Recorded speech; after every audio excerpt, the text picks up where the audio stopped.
High guys, welcome to my channel. तर हा table लँडचा part 2 आहे। तर आज आम्ही जाणार आहोत केवमध्ये। तर इथं टायगर केव आहे। पायऱ्या उतरून खाली गेल्यानंतर केव आहे।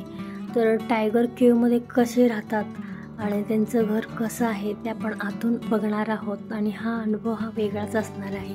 तर बघूया आपण आता केव कशी आहे आतमधून।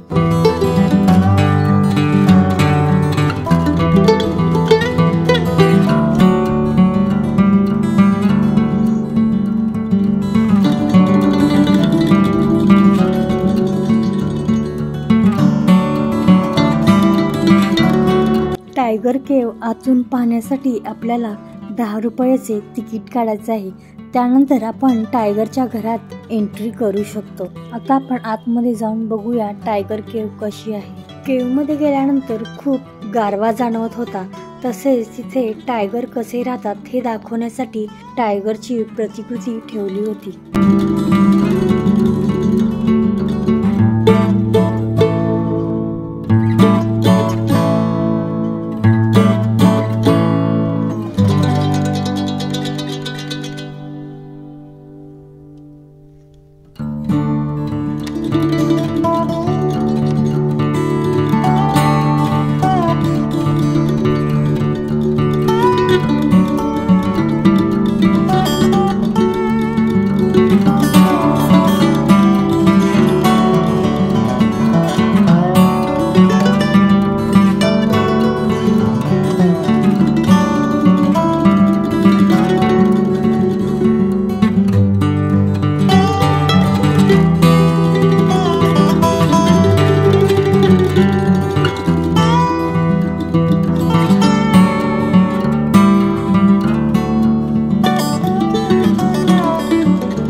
टायगर केवच्या बाहेरच्या जागेत रेस्टॉरंट आहे।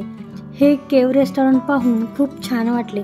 त्यानंतर आम्ही मॅगी खाल्ली। टायगरच्या घरात बसून मॅगी खाण्याचा आनंद वेगळाच।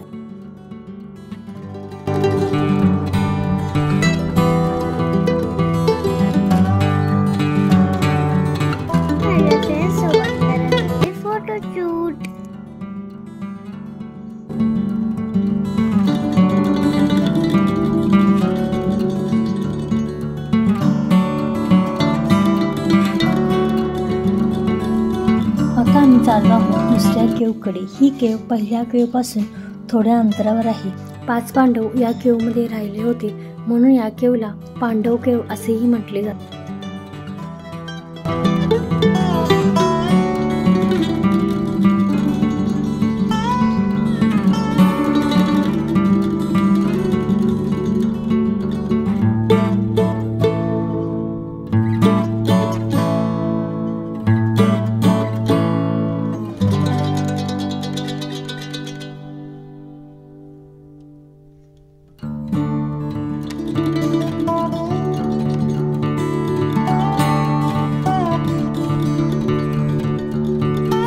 जेव्हा 5 पांडव वनवास भोगण्यासाठी घराबाहेर पडले होते, तेव्हा ते 5 गणीमधल्या या केवमध्येही राहिले होते। आपण आता बघणार आहोत ज्या केवमध्ये पांडव राहिले होते। आता आम्ही पोहोचलो आहोत टायगर केवमध्ये। ज्या ठिकाणी टायगर राहायचे ती केव पाहण्यासाठी आपल्याला इथे 15 रुपयाचे तिकीट काढावे लागेल। समोर जो पुतळा आहे तो आहे गोविंद परशुराम बोडस यांचा। ते नेव्हीमध्ये होते। त्यानंतर त्यांनी रिटायर्ड झाल्यानंतर त्यांनी स्वतःच्या खर्चाने खोदून ही केव निर्माण केली। तेव्हा ते 76 वर्षाचे होते।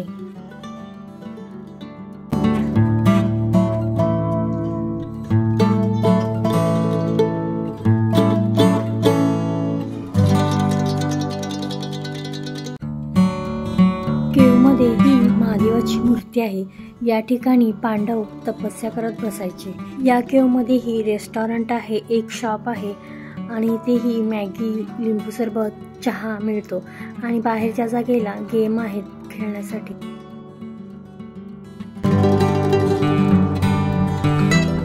तुम्हाला माझा हा ब्लॉग आवडला असेल तर नक्की लाईक करा, शेअर करा, सबस्क्राईब करा. तोपर्यंत बाय बाय. परत भेटूया नवीन काहीतरी घेऊन.